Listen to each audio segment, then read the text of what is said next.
Hoje o assunto é direito previdenciário. Eu vou falar sobre aposentadoria por tempo de contribuição depois da reforma que tivemos agora em novembro de 2019. Mais especificamente, eu vou falar sobre o pedágio de 50%. O que seria esse pedágio? Tem gente que acredita que esse pedágio é uma espécie de pagamento mesmo, né? Pagar o pedágio, pagar em dinheiro, eu pago em dinheiro o pedágio e aí eu consigo me aposentar. Não é bem isso, né? As pessoas no fim acabam confundindo isso, porque existe mesmo um tipo de contribuição retroativa, né? Que dependendo do caso, dá para fazer. Mas não é isso, você não paga em dinheiro, não é uma situação que você vai pagar em dinheiro esse pedágio de 50%. Eu vou explicar aqui o que é. Mas para explicar o que é esse pedágio de 50%, você tem que ter bem em mente aí como que era antes, né? Como que se aposentava antes por tempo de contribuição. Antes do quê? Antes da Emenda Constitucional 103 de 2019, que teve agora em novembro de 2019. É importante que você saiba exatamente como que era antes, para entender como que ficou agora, justamente porque o pedágio de 50% é uma regra de transição. O que acontece? Antes a gente tinha uma norma, certo? Que determinava umas condições, né? Vamos dizer dessa forma, uns requisitos para a aposentadoria. E aí veio uma outra norma que determinou outros requisitos. Mas quem está nesse meio termo? Quem estava próximo de alcançar os requisitos da lei anterior e de repente ficou muito distante de alcançar os requisitos da nova lei? Então, a reforma da Previdência ela trouxe alguns requisitos aí que são chamados regras de transição, que podem não prejudicar, né? Não vou falar necessariamente beneficiar, mas fica no meio termo aí, entre beneficiar e entre não prejudicar essas pessoas que estavam quase alcançando o seu direito ali, ok? Então vamos entender um pouco melhor. Aposentadoria por tempo de contribuição, importante isso, e pedágio de 50%. Como que era antes? Como que se aposentava por tempo de contribuição antes dessa emenda aqui? Essa emenda, se não me engano, foi no dia 13 de novembro. Então, no dia 12 de novembro, para o tempo anterior, como que era feito isso, né? Aposentadoria por tempo de contribuição. Basicamente, o homem ele tinha que ter 35 anos de contribuição, vou colocar assim, tá? E a mulher, 30 anos de... 30 anos de contribuição. Então, peraí, eu contribuí com a Previdência, lá de acordo com as regras, né, para contar como tempo de contribuição, por 35 anos. Eu consigo me aposentar? Antes da reforma você conseguiria. É lógico que, dependendo da sua idade, poderia ser vantajoso ou não.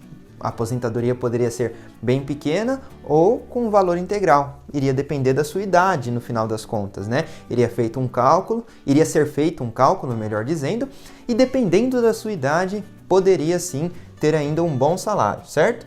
Mas, no caso é isso, você não precisava de uma idade mínima, é isso que eu quero dizer. Você precisava disso, 35 anos de contribuição, se você fosse mulher, 30 anos de contribuição, ok? Basicamente. E agora, depois da reforma, como que ficou? Vamos lá. O homem ele tem que ter 35 anos de contribuição e a mulher 30. Perfeito. De contribuição.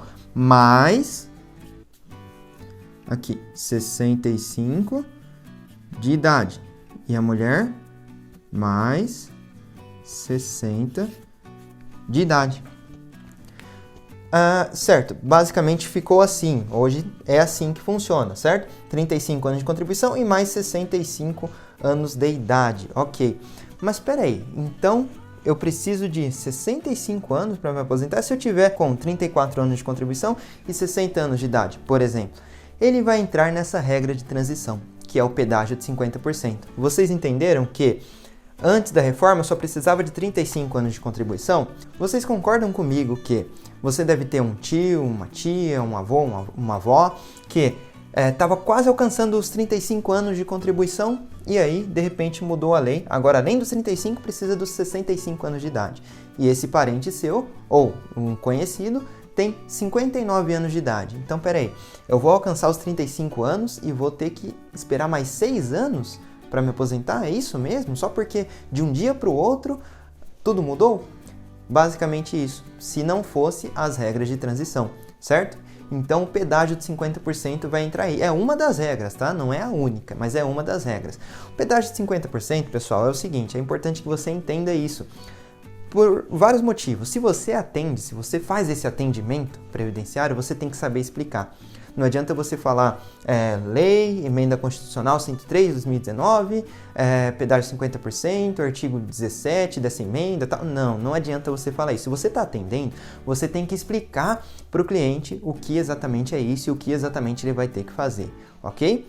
Agora, se você realmente vai aplicar isso, vai colocar em prática, vai dar uma entrada, seja judicial, administrativa, para o seu cliente, você também tem que saber a parte técnica, certo? Tem que saber fazer essa continha, que é uma continha básica. Então vamos lá. Agora você já sabe como que é para se aposentar. E onde entra então essa regra de transição do pedágio de 50%? Ela vai dizer o seguinte: se o homem tiver 33 ou mais, né, antes dos 35 aqui, e se a mulher tiver 28 anos de contribuição, aqui eu estou falando de contribuição, anos de contribuição, o homem ou a mulher, né, vão precisar do quê? De 50% pagar, né, pagar não em dinheiro, mas pagar com o tempo mesmo, ok?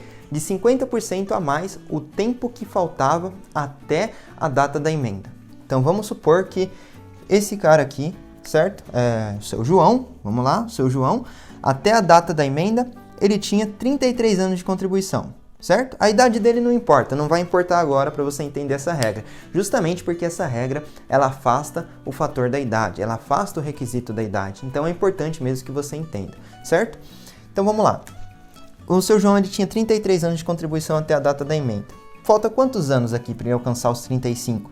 Faltava, né? Lá até a data da emenda. Faltava ali 2 anos. 2 anos, certo? E o que é essa regra do pedágio de 50%? Agora que é para ficar tudo claro para você. Essa regra do pedágio de 50% é o seguinte: não faltam 2 anos, então ele vai ter que cumprir mais um ano de contribuição. Então, peraí, ele vai ter que cumprir 3 anos de contribuição? Na verdade, ele vai cumprir os 2 e mais 50% do que faltava, que eram 2 anos, ok? Então, mais 50%, mais 1 ano. Então, no final das contas, ele vai ter quanto? 36 anos de contribuição. Aqui, ó. 36 anos de contribuição. Ah, mas por que isso é vantajoso mesmo? Porque, olha só, ele estava quase conseguindo os 35 ali e tal, ele vai ficar no meio termo, certo? É lógico que talvez seria mais vantajoso antes, né? Talvez não. Seria mais vantajoso antes, porque iria alcançar os 35, não precisaria contribuir mais e poderia se aposentar. Mas agora ele vai ter que fazer com 36.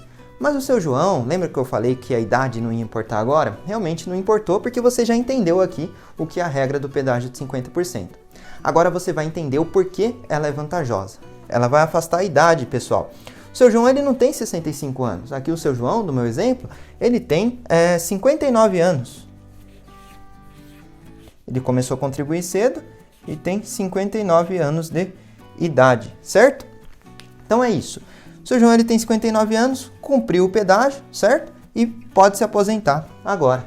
É isso que eu estou falando. Ok? Então você percebe que essa regra de transição, ele realmente vai se aposentar depois da reforma, né? Pode ser que ele cumpra essa regra de transição no final de 2020, por exemplo, mas é o que está valendo, é o que fala a lei, ok? Ele cumpriu 50% a mais do tempo que faltava. Pode ser que aqui seja um outro exemplo, vamos lá, que seja, vou usar esse espaço aqui, ó, seja 34 anos de contribuição até a data da emenda. Quanto que ele vai ter que cumprir?